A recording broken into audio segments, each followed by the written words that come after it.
Hello, Patreon. This is going to be the first of a couple rough videos until I kind of get an idea of what I'm doing. I wanted to figure out what I could do to make Patreon a little bit more valuable for the people that were, kicking me money. So I felt that I would read out my articles that I'm writing, some of them anyway. It's really hard for me to read out like things that are very heavily on reliant on media or other things like that. So I just wanted to give people another way of reading.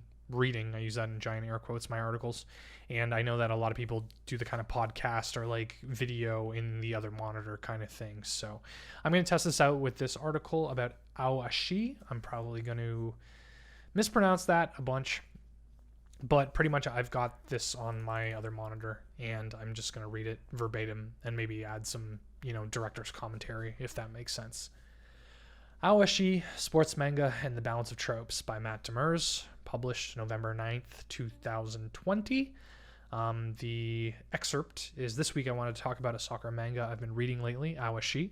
Sports manga can be a bevy of tropes, and I like the balance here. This week I wanted to talk about Aoashi, a football manga I've been enjoying for the last couple months. Despite not being a sports guy in real life, it's been funny to see the series that I've been feeling the most engrossed by involve them. I've written about Haikyuu and Giant Killing in the past, and I like them both for similar reasons. It's more about the psychology and personal growth of the people involved, rather than just wanting to see your favorites win. I've been reading Aoashi for a couple months now, and now that the Scanlation group is caught up to the Raws, I feel comfortable writing about what I enjoy in the series. Like with Giant Killing, I really like how Aoashi focused on different elements of sports that I don't see covered often. The one that includes player psychology, growth, and mental fortitude that it takes to succeed in a professional feeder system. With many other sports manga, you find your base in a high school competition, since it provides an easier structure, backdrop, and reason for your characters to be together. You have your initial get-togethers and then a fall into the cycle of tournaments, leagues, and chasing the big win before we graduate. This generates drama on its own because there's a ticking clock and the element of acceptable failure. However, with Aoashi, the ticking clock is less about the goal of winning the big one and more about the individual player's progress on the path to becoming pro. This puts a unique spin on the genre that has a share of tropes, and I wanted to explore that a bit. As a brief sidebar, I wanted to shout out the B Blues project for scanlating a mammoth 171 chapters of Aoashi in 107 days. The summer was pretty much me and a friend getting treated to 2 to 3 chapters every day and being able to discuss them. The weekly wait is going to suck now. Aoashi is unfortunately available in English at the time of this posting legally. Support licensed versions when they're available. And the new heading says Aoashi and Going Pro. Aoashi focuses on Oi. I can't pronounce it. It's Aoi is his first name. Ashito is his last name, I think. And a forward from Ihame Prefecture, Japan. Sorry, again, some of these Japanese names I'm going to be butchering terribly. Scouted by Fukuda, a former pro footballer who's played professionally overseas, he leaves his rural area to travel to Tokyo and join Esperion FC's youth system. Coming from a poor family who are content to sacrifice to give him the shot, Ashito's goal is to go pro himself. While Ashito is talented in the small pond of Ehime, scoring endless goals and running circles around his opponents, he finds himself out of his depth in Tokyo, where his selfish play and lack of fundamentals leads him to struggle. This sink-or-swim environment means that Ashito needs to adjust physically and mentally, especially when it conflicts with how he previously enjoyed football. The feeling of Fukuda playing favorites with Ashito, in the sense of believing in his potential, is an early theme for me, mostly because I'm seeing how far the series wants to dip into typical shonen territory. Because Esperion is a focused factory of putting out professional players, the typical magic of the main character is pushed down a significant amount. There aren't any mystical techniques or absurd power gaps, which leads the series to feeling grounded. I found this refreshing, mostly because I would like to rather see how a person reacts to adversity and how they handle the resulting need to realign themselves. Both Giant Killing and Aoashi have this grounded feeling, and I feel that the character development is much more interesting. This was something I touched on in my piece on Haikyuu and the main character being disappointed with meeting his idol. Instead of being driven by one person's example, he's now put in a position to define his own goals. That means we get to see how he adapts. The pro system of sports is merciless, and as I read Aoashi, I couldn't help but be reminded of the documentary Hoop Dreams. Having a more realistic view of how few people go pro in sport and how difficult the competition is makes success sweeter. With Hoop Dreams, neither of the subjects made it to the NBA, and learning about that was sobering. While obviously this manga isn't going to have Ashito fail on his quest, they're at least realistic about where he has to start.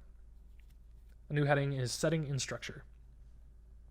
Because the goal of the protagonist is to go pro, there's a lot of room for Aoashi to avoid typical problems with stakes, structure, and seeing progress. When I read other sports manga, the idea of the end goal is very strong and apparent. Normally, you have the story divided into games and off-the-field moments, and the differences are very stark.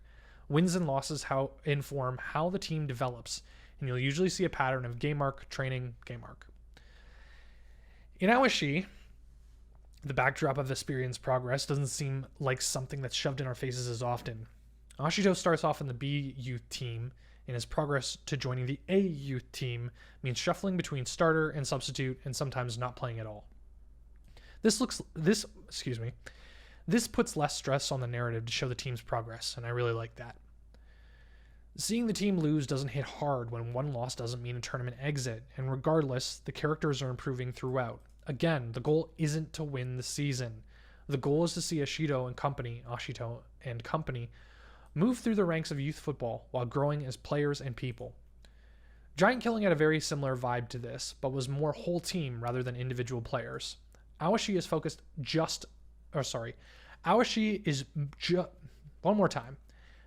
mostly just focused on Ashito as a main character, without spending swaths of time doing sidebars with others or playing games out where he doesn't see benefit. While we do have secondary characters, the nature of promotion, relegation, substitutions, and injuries almost make them seem temporary. Even the trope of having the main three characters that join with each other on the first day of practice gets disrupted when some of those players are promoted from the B team to the A team and vice versa. Without this focus of the unit, we get a lot more strategy and psychology talk, which I really like. If you've never had an appreciation for tactical soccer but are interested, this series goes a long way to help bring you up to speed. With this in mind, you can see changes in terms of characters being able to execute things that they couldn't before. You see evolution as to how they act on the pitch, and you get surprised with the idea of, oh, that actually makes a lot of sense when it's revealed how best they influence their teammates. For instance, there's a character named Otomo, who instantly stood out as a shonen stereotype for me. As part of the main trio of characters that Ashito finds himself during the opening day of practice, he fell into that comic relief, girl crazy, party guy type of person that every story feels that it needs. As time went on, Otomo kind of snuck into this very regular position as a midfielder, despite not doing anything particularly special in the context of the plot. I found myself going, okay, why is he there whenever a pre-game meeting would happen with the team's formation and when it was announced? A good friend of mine made a point of tracking these starting lineups because it gave a good marker to the progress of the players in general. It allowed him to ask questions about the mix-up of older and younger players as well to see like who was in form or who wasn't. With Otomo, it didn't hit me until the manga specifically told us that he was captain material. According to the stereotype that I assigned him, I wouldn't have thought this at all. An equivalent character in Ice Shield 21, another football manga, albeit an American football manga instead of a soccer manga, would have been temperamental, easily provoked, competitive, and short-sighted for comic relief. Otomo isn't that. Despite having all the markers of that kind of character, he's actually very level-headed and mature. Despite being a shorter person, he's able to read the field, and that stature, like his height, doesn't define his character as perpetually trying to make up for the lack of solid body. He's just there in the way that the team needs him to be, all while providing a stable emotional core. Otomo makes solid personality reads of what people react to, and as a result, he consistently performs. It's not sexy, and it's not as flashy as a shonen stereotype would want to be in the service of the plot. He doesn't have some magical passing technique, he doesn't make himself pseudo-invisible, or he doesn't link up his teammates in some kind of like mind meld. He's just consistent and has a skill set that Ashito can't do. But there's a reason why shonen stories are rarely about the realities of going pro. Sometimes your character doesn't need to be anything more than what gets them to that level. There's a new heading called Keeping Up the Pace. I tried to avoid rolling pacing into the above section, mostly because I think it deserves its own mention.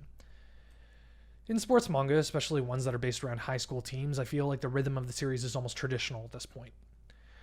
Number 1, the character is a prodigy, discovered, or otherwise found to have some supernatural talent. Number 2, the team is formed around a core but incomplete lineup. Usually it has like a couple people that are like fill-ins or that kind of thing. Number 3, a team plays an initial game or two and they win, carried by the team's innate talent and the lack of skill in their opponents. Number 4, the team assembles the rest of its members, either from people recovering from injuries or needing to be coaxed back to the team after departures.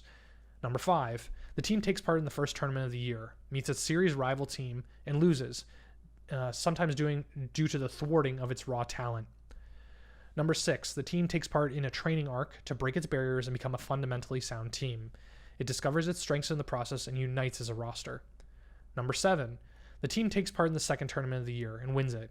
Alternatively, the team loses at a heavy cost, but win the moral victory of being underdogs and quote-unquote going the distance.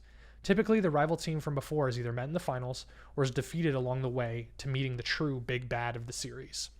And then, optionally, with number 8, the team takes part in an international or all-star tournament for fan service and closure. All the rivals over the course of the series join together for a super team. Aoashi doesn't have these things, and the fact that it doesn't means there's more time spent off the field learning. I personally love this structure way more because more pages and chapters are devoted to personal progress rather than depicting a match. With certain sports, entire chapters of a manga, and therefore a week's wait, can be taken up with moving the ball from one end of the playing field to the other. This means that in-story matches can take months of real-life time to play out. If you can read these in bulk, it flies by, but going week to week means a slow slog of, okay, I know what's going to happen in this game for the sake of the plot, but I need to wait until next year for us to get back to what I really care about. Haikyuu exacerbated this problem by having the series focus on other teams' games where the protagonists weren't even involved. Obviously, this is talking to my personal tastes rather than an objective marker over what makes a series good, but I personally love how Aoashi doesn't waste the reader's time. If Ashito isn't playing, a match is going to take 2 to 3 chapters tops to resolve. If he is playing, there's more focus on skipping chunks of time to show highlights, usually putting into practice what characters have learned off the field. I love seeing players process and make adjustments based on their personalities and learning styles. And I don't want to just see a game of soccer play out for its own sake. Aoashi treats games as an application, for good or bad. Players don't succeed automatically and consequences are real as well. Ashito screwing up majorly means he's on the bench for 2 straight games, but that doesn't mean he can't comment, learn, or grow in the meantime. A supporting cast of other substitutes, older players, or spectators means that people know what to expand on for the sake of the plot, and you become committed in the process. My last heading is called Wrapping It Up. It's a strange feeling to be going from having upwards of 5 new chapters a day to waiting a week for 1. I don't know how much this affected my enjoyment of Aoashi, or how much it might have hid flaws in the process. However, when comparing Giant Killing and Haikyuu, there's almost a sliding scale of qualities that I'm starting to build up with the sports manga I read. How much of the focus is in the game? How much do wins and losses count? How much time is spent on personal development and progress? Is it limited to one team or a specific player? How much is spent on How much is spent on characters that never play? How much are the fans involved? While Giant Killing tends to be focused on the team of East Tokyo United, Aoashi makes Esperion FC more of a setting. The system of youth football feeding into a pro career is focused on how staff, support, and teammates craft a person with potential into the top of their field. I find myself not caring about how Esperion as a team does, whereas I wouldn't with ETU. The latter has more focus on team's identity as underdogs, showing how their fan base suffered through tough times. Sorry, by ETU I mean East Tokyo United, which is the team that Giant Killing has as its main characters. While both Giant Killing While both Giant Killing and Aoashi are both seinen manga, one more time.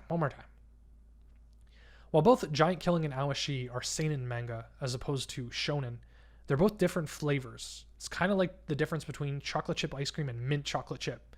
If you want that little shift in balance between sports and personal growth, you read the other one. And seeing how it shapes your positions, like I like seeing how it shapes my position on where I started. I need to redo that section. I think that's what I enjoyed about Aoashi. It starts to feel, it feels, sorry, one more time. I think that's what I enjoy most about Aoashi. It feels like I've gathered more taste as to what makes the series I like special, and really, that's all I can gather from it. Or sorry, that's really all I can ask from it. Thank you for this, attention and really rough, reading of this article. I actually really like this. It turned out a little bit better than I thought, mostly just because I think there's something to be added there in terms of my little, side takeaway notes and, how I correct myself on whatever. If you want to check out this article and the images that I've included with it, you can check out mattdemers.com, and it'll be there. You can also check out patreon.com/mattdemers. That's where the people who supported this article, well, actually, if you're listening to this, you're already on the Patreon, so thank you so much. Otherwise, you can check out my social media. mattd.cc is a URL that will take you to all my social media. So thank you for listening. I will see you guys next time.